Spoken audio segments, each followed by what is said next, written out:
With our 6th topper, we're bringing the ball action from our Twilight Zone topper to life in Pulp Fiction. We love the iconic imagery of Jules and Vincent looking down the barrels of their gun, and the ball was a great analogy for that. We're bringing that to life by using an opto trigger inside the topper to cue dynamic lighting as the ball travels through each gun barrel on the left and the right. We've also built in 2 speakers so that when you activate the playfield multiplier, you're going to get this audio cue letting you know that it's available to collect.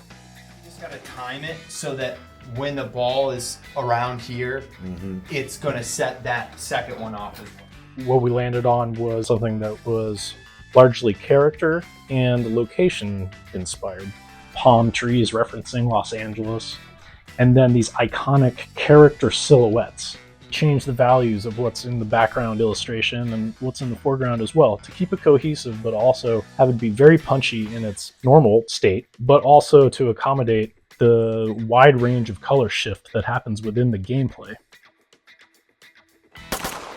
That whole pawn shop scene, I think we can all agree, is probably one of the most iconic parts of that movie. When Bruce Willis is going through trying to figure out what weapon he's gonna take downstairs and ultimately chooses that sword, it just always sticks out in my mind. The homage of Quentin Tarantino and that whole ethos of storytelling that he's done. The katana's always in there in some shape, way, or form. So bringing it here, I think, made a lot of sense. It looks cool as shit.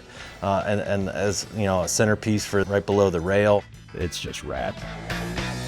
So let's take a look at some of the parts that make up this topper. This is the beginning of the topper. We have the back panel, that mirror effect, RGB strip here at the top, which we call the cloud line, connects down to this lower strip. This is where a little sensor is connected up that detects the ball movement. This is the actual contraption that picks up and drops out the ball. So the ball comes in down there at the bottom and then comes out there at the top, and that detector detects when the ball passes through there. When I came onto the project, I wanted to make sure that the topper was really easy to install for the customer.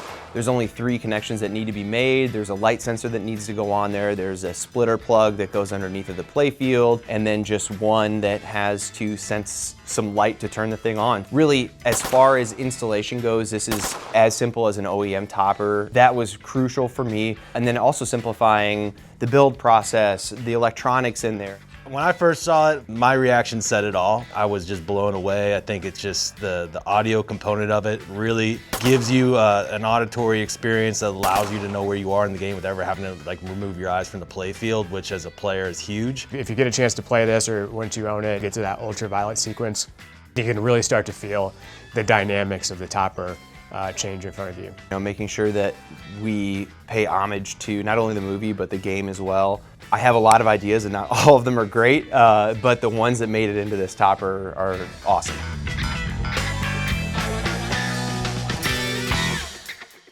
This thing functions like an OEM topper, but it has the flair of the electric playground.